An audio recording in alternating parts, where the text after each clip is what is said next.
The morning sunlight hit the hardwood floor, but Daniel's side of the bed was empty.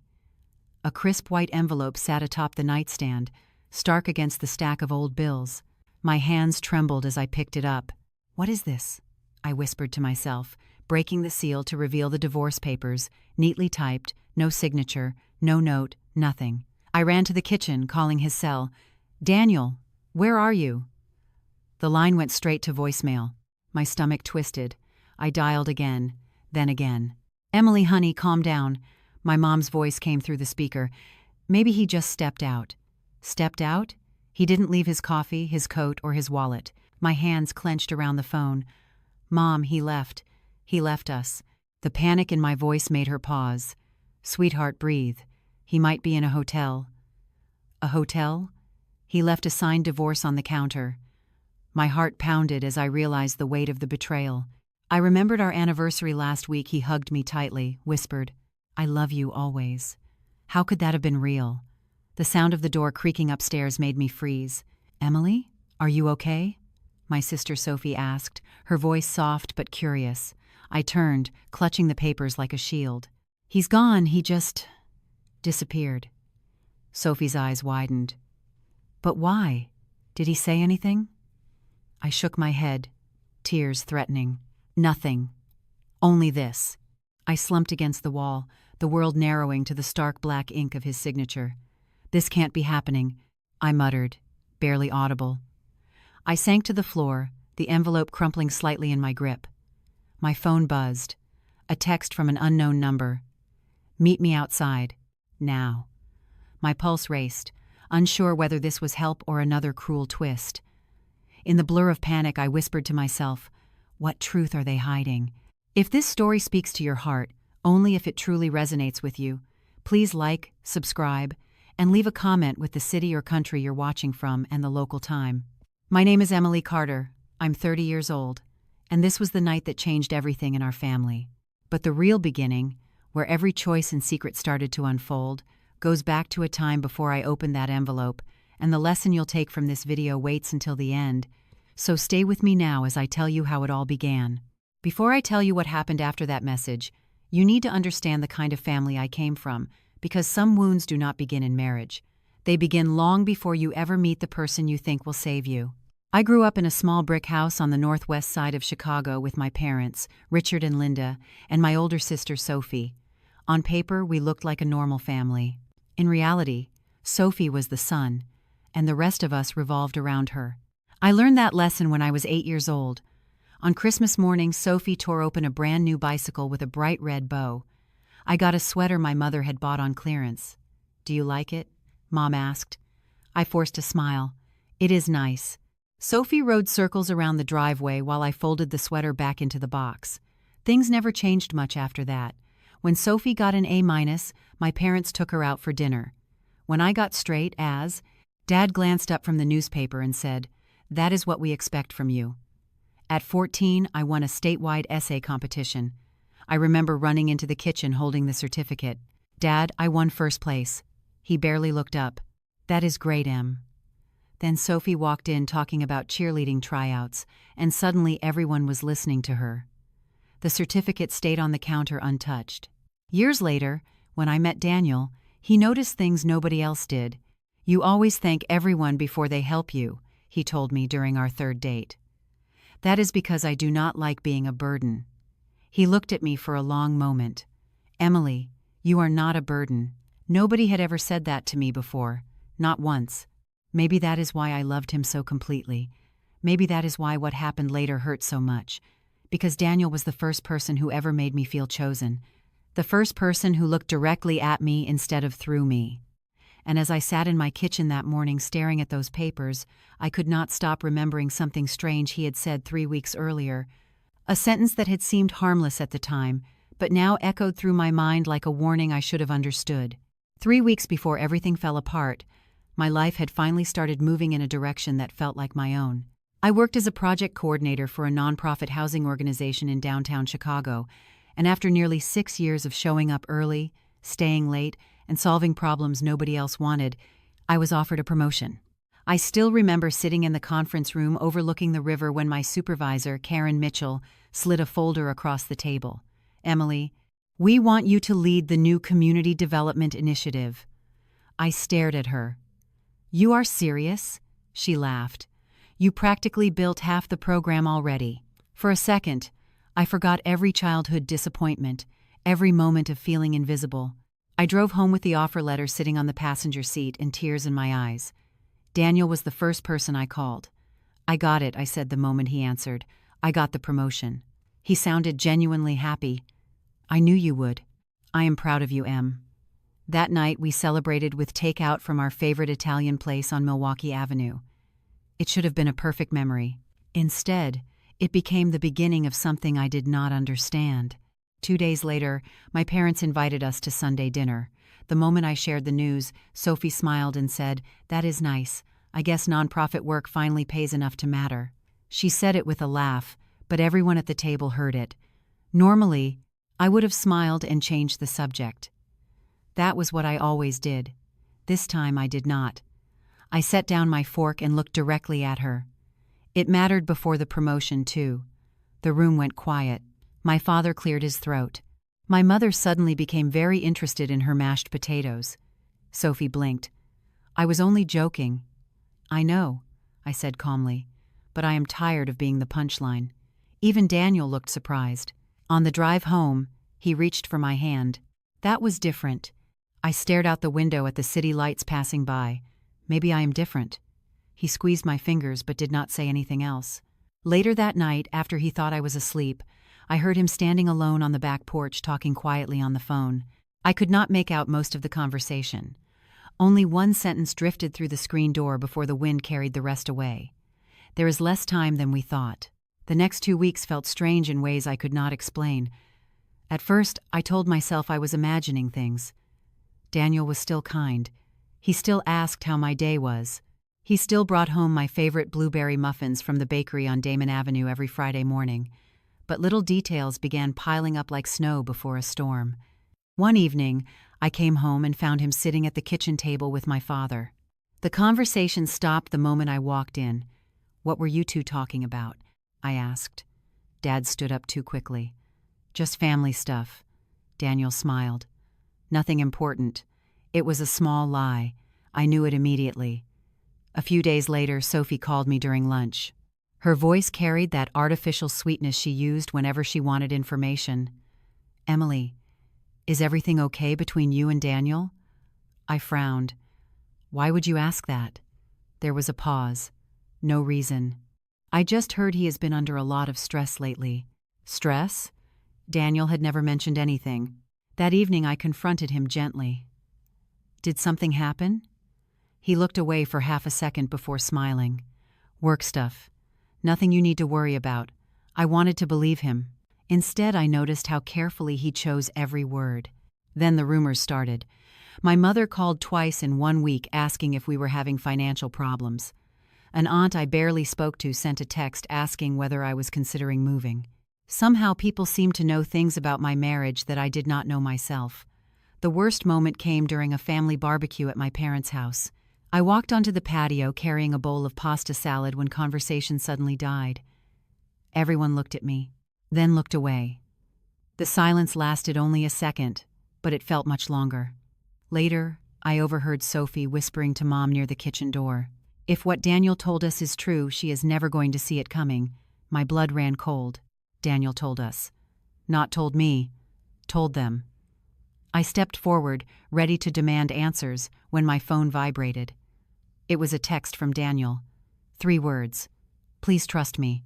Less than 48 hours later, everything I thought I knew about my life came crashing down.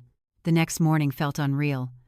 I sat at the kitchen table staring at the divorce documents while my coffee turned cold beside me. I called Daniel 23 times before noon. Every call went straight to voicemail. By evening, his number had been disconnected. I sent emails.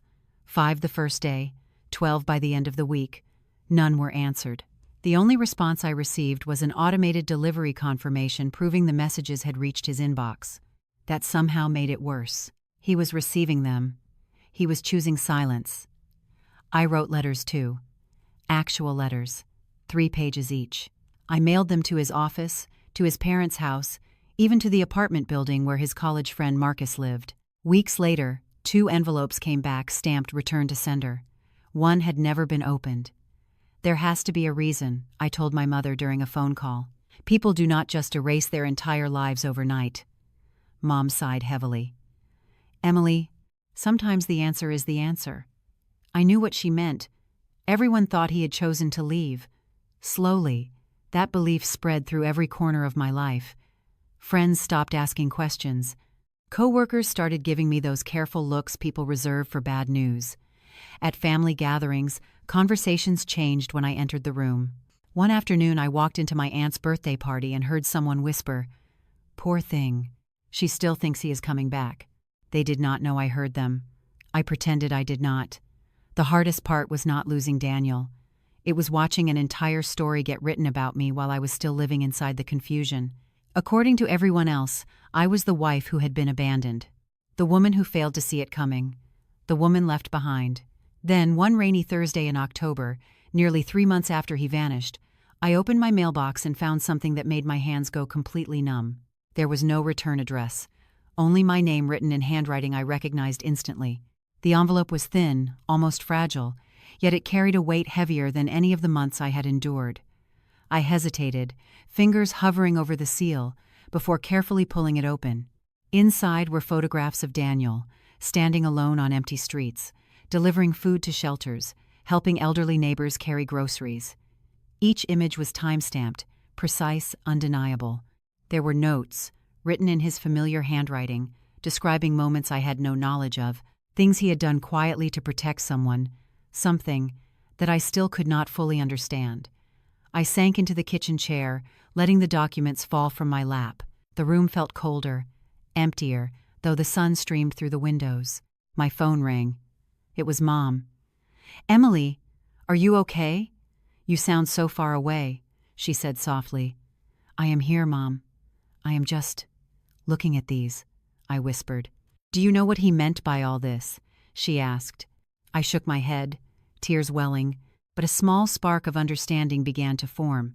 For the first time in months, I realized that the narrative I had lived with, of abandonment, of betrayal, of being invisible, was incomplete. Daniel's disappearance was not a rejection. It was a deliberate act, calculated and hidden, meant to shield others and perhaps even me. The loneliness that had suffocated me for weeks now felt mixed with a strange clarity, a recognition that pain and love could coexist. I remembered my own strength, the resilience built over years of feeling overlooked, dismissed, undervalued. "Mom," I said finally, voice steadier than I expected, "I think I am beginning to see why he did this." Outside, the wind rattled the window panes, carrying with it the hint of change. I did not know what the next step would be, or how I would confront the truth, but I felt the first stirring of resolve. Something had shifted within me. The lowest point of grief had passed, and beyond it, a path toward understanding and perhaps reconciliation was beginning to emerge. The following weeks became a rhythm of determination. I woke before sunrise each day, brewed coffee strong enough to keep my mind alert, and sat at my desk surrounded by spreadsheets and grant proposals. I no longer waited for anyone's approval.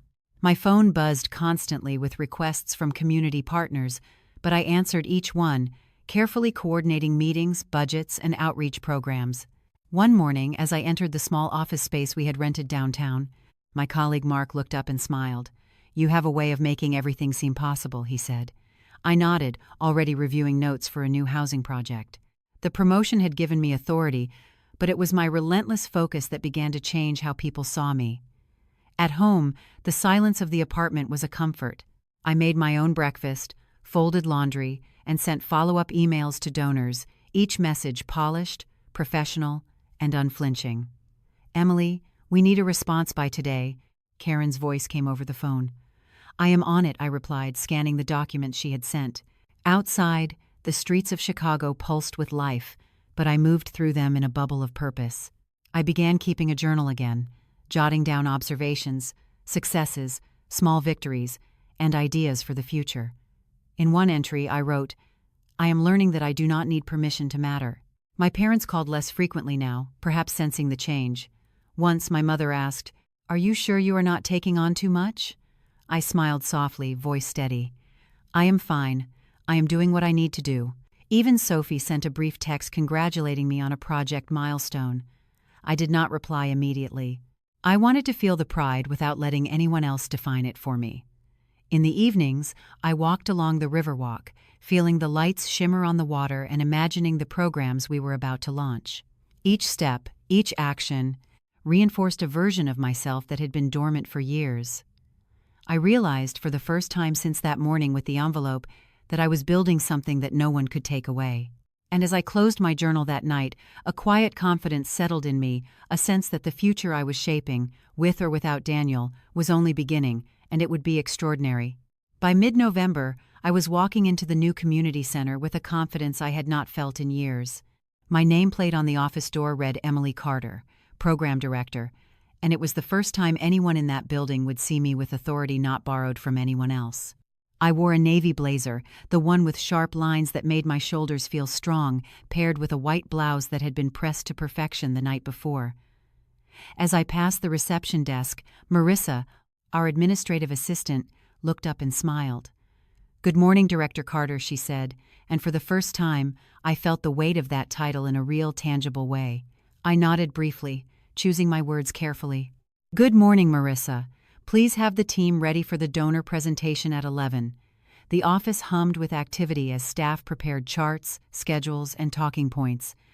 In a meeting later that morning, I stood at the head of the table, listing project outcomes, timelines, and budgets with precision, and I could feel every eye on me, not out of obligation, but out of respect. One of the newer staff members, a young man named Aaron, raised a hand. "Emily, I have a question about the neighborhood engagement plan." I turned to him, smiling calmly. "Go ahead. I want to hear every concern." He nodded, clearly encouraged, and explained his point. I responded with detailed steps and asked for suggestions, creating a dialogue that was professional, yet empowering. By mid-afternoon, the local council representative came in for a walkthrough. As we toured the space, she noted, "Your leadership here is very visible. The way the programs are organized, the staff feels empowered." I took a deep breath and let a small smile cross my face. Everything I had endured, the isolation, the doubts, the unanswered calls, the weeks of uncertainty had led to this moment. My actions, my choices, and my focus had created a presence that could not be ignored. And as I glanced at the city skyline from the large conference window, the memory of the envelope from months ago returned to me. But this time it was not fear that stirred, it was clarity. The present was mine, and the bridge to understanding Daniel, and the truths that awaited, was closer than ever. The crisp winter air hit my face as I walked up the steps of Mercy Hospital, my coat wrapped tightly around me, the sound of my boots echoing against the concrete. I had not seen Daniel in months, and every step toward the entrance made my chest tighten with anticipation. The lobby was quiet except for the faint beeping of monitors from the nearby emergency wing. I spotted the nurse at the reception desk. "I am here to see Daniel Carter," I said, my voice steady despite the flutter in my stomach. The nurse raised an eyebrow, consulting a chart. "He is in room 412. Visiting hours are nearly over. You may enter, but please be brief."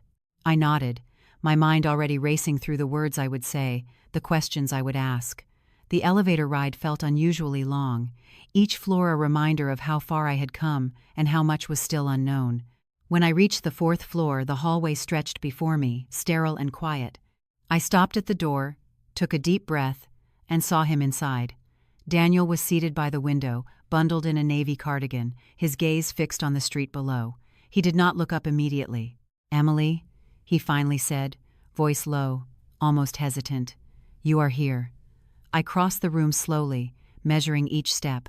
"Yes, I am here," I replied, trying to keep my tone calm, controlled, though my mind raced with questions. He gestured to the chair across from him. "Sit," he said. I hesitated, then lowered myself into the seat, noticing the small stack of folders on the bedside table, documents I could not yet read. "I have a lot to explain," he continued, finally looking directly at me. The tension in the room was palpable. I could feel the months of uncertainty pressing against the walls, against my chest. I opened my mouth to speak, but he held up a hand. "Please let me finish first." I nodded slightly, the air thick with unspoken words, my pulse quickening. Outside, the hospital lights cast long shadows down the hall, emphasizing the stillness and weight of the moment. I realized then that everything I had assumed, everything I had feared, was about to be challenged, and the truth, when it came, would change everything. The door closed softly behind me, and for the first time in months, I felt that fragile line between dread and revelation. Daniel reached for the top folder and placed it between us. His hands were steady, mine were not. "Open it," he said quietly. Inside was a stack of legal documents, medical reports, and financial records. None of them meant anything to me at first. Then I saw the name of my housing organization. My breath caught. "What is this?" I asked. Daniel looked toward the window before answering. 3 years ago, someone began using charitable development projects to move money through a network of shell companies. Nobody noticed because the paperwork looked legitimate. I stared at him. "What does that have to do with me?" He met my eyes. "You were about to be promoted into a position that would have made you legally responsible for approving part of it." The room suddenly felt smaller. "No," he nodded. "I found it by accident." He slid another document toward me, and the people involved realized I found it. I scanned signatures, transaction records, meeting logs. Familiar names appeared on the pages. People I had worked with, people I trusted. "I do not understand." My voice sounded distant. "Why not come to me?" Daniel exhaled slowly, because by then they were already watching everyone connected to the project, including you. A soft knock interrupted us. The door opened. To my surprise, my parents stepped inside, followed by Sophie. Nobody spoke for several seconds. My father looked older than I remembered. Sophie avoided my eyes. Daniel gestured toward the documents. "They know now." My mother sat down carefully. "Emily," she said softly, "we were wrong about many things." Sophie swallowed hard. "I thought he had abandoned you." "We all did." I looked from one face to another. For the first time, nobody was explaining my life to me. Nobody was deciding who I was. My father glanced at the folder and shook his head. "You built your career while carrying all of this without knowing." Daniel gave a faint smile. She handled more pressure than any of us realized. Then he pulled one final envelope from the bedside drawer. "There is one thing none of you know yet." I watched him place it on the table between us. The name written across the front stopped my heart for a moment. It belonged to someone in my own family. My hands hovered over the envelope, knowing that inside lay the truth that would either break the fragile silence or finally give me the clarity I had been seeking. I opened it slowly and discovered a series of scanned contracts and notarized documents showing the legal steps Daniel had taken months ago to protect the nonprofit from embezzlement, as well as papers indicating that a family member had inadvertently been implicated in a financial mismanagement scheme. I looked up at Daniel. "So all this time, you were doing what?" He nodded calmly. "I had to disappear. If I had stayed, someone might have acted against the organization, and you could have been blamed." I swallowed hard. My parents stepped closer, faces pale. "Emily," my mother whispered. We did not understand.